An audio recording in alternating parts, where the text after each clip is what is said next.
സങ്കീർത്തനങ്ങൾ അദ്ധ്യായം 35. കർത്താവേ, നീതി നടത്തി തരണമേ. ദാവീദിൻ്റെ സങ്കീർത്തനം.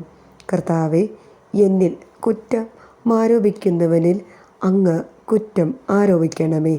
എന്നോട് പൊരുതുന്നവനോട് അങ്ങ് പൊരുതണമേ. കവചയും പരിചയം ധരിച്ച് എൻ്റെ സഹായത്തിന് വരണമേ. എന്നെ പിന്തുടരുന്നവരെ കുന്തമെടുത്ത് തടയണമേ. ഞാനാണ് നിൻ്റെ രക്ഷയെന്ന് എൻ്റെ പ്രാണനോട് അരുളി ചെയ്യണമേ. എൻ്റെ ജീവൻ വേട്ടയാടുന്നവരെ ലജ്ജിതരും അപമാനിതരും ആക്കണമേ. എനിക്കെതിരെ അനർത്ഥം നിരൂപിക്കുന്നവർ ഭ്രമിച്ചു പിന്തിരിയട്ടെ. അവരെ കർത്താവിൻ്റെ ദൂതൻ ആട്ടിപ്പായിക്കട്ടെ. അവർ കാറ്റിൽപ്പെട്ട പതിര് പോലെയാകട്ടെ. കർത്താവിൻ്റെ ദൂതൻ അവരെ അനുധാവനം ചെയ്യട്ടെ. അവരുടെ വഴി അന്ധകാരപൂർണവും തെന്നി വീഴുന്നതുമാകട്ടെ. അകാരണമായി അവർ എനിക്ക് വല വിരിച്ചു. കാരണം കൂടാതെ അവർ എന്നെ വീഴ്ത്താൻ കുഴി കുഴിച്ചു. അപ്രതീക്ഷിതമായി നാശം അവരുടെ മേൽ പതിക്കട്ടെ. തങ്ങൾ വിരിച്ച വലയിൽ അവർ തന്നെ കുടുങ്ങട്ടെ. അവർ അതിൽ വീണ് നശിക്കട്ടെ.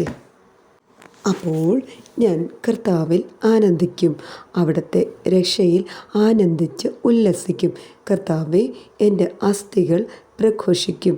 അങ്ങേക്ക് തുല്യനായി ആരുണ്ട്? ബലഹീനനെ ശക്തരിൽ നിന്നും ദുർബലനും ദരിദ്രനുമായവനെ കവർച്ചക്കാരിൽ നിന്നും അങ്ങ് രക്ഷിക്കുന്നു. നീച സാക്ഷികൾ എഴുന്നേൽക്കുന്നു. ഞാൻ അറിയാത്ത കാര്യങ്ങൾ അവർ എന്നോട് ചോദിക്കുന്നു. നന്മയ്ക്ക് പ്രതിഫലമായി അവർ എനിക്ക് തിന്മ തരുന്നു.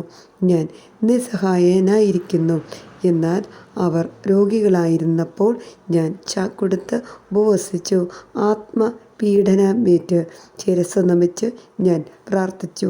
സുഹൃത്തിനെയോ സഹോദരനെ ഓർത്ത് ദുഃഖിക്കുന്നവനെ പോലെ ഞാൻ പ്രാർത്ഥിച്ചു. അമ്മയോർത്ത് വിലപിക്കുന്നവനെ പോലെ കരഞ്ഞുകൊണ്ട് തല കുനിച്ചു നടന്നു.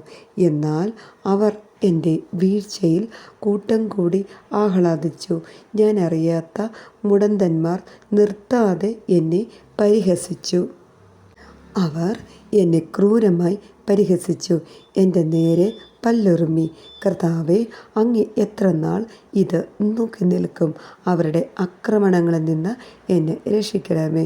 ഈ സിംഹങ്ങളിൽ നിന്ന് എൻ്റെ ജീവൻ രക്ഷിക്കണമേ. അപ്പോൾ ഞാൻ മഹാസഭയിൽ അങ്ങേക്ക് നന്ദി പ്രകാശിക്കും. ജനസമൂഹത്തിൽ ഞാൻ അങ്ങയെ സ്തുതിക്കും. വഞ്ചകരായ എൻ്റെ ശത്രുക്കൾ എന്നെ നോക്കി സന്തോഷിക്കാൻ ഇടയാക്കരുതേ. അകാരണമായി എന്നെ വെറുക്കുന്നവർ കണ്ണിറുക്കാൻ ഇടയാക്കരുതേ. അവർ സമാധാനത്തെപ്പറ്റി സംസാരിക്കുന്നില്ല. ശാന്തമായി താമസിക്കുന്നവർക്കെതിരെ വഞ്ചന നിരൂപിക്കുന്നു. അവർ എൻ്റെ നേരെ വായ പിളർന്നിരിക്കുന്നു. ഹായ്, ഞങ്ങൾ അത് നേരിൽ കണ്ടു എന്ന് അവർ പറയുന്നു. കർത്താവെ, അവിടുന്ന് കണ്ടിട്ടുണ്ടല്ലോ. അവിടുന്ന് മൗനമായിരിക്കരുത്. കർത്താവെ, എന്നിൽ നിന്ന് അകന്നിരിക്കരുത്. എൻ്റെ ദൈവമായ കർത്താവെ, എനിക്ക് നീതി നടത്തിത്തരാൻ ഉണർന്നെഴുന്നേൽക്കണമേ.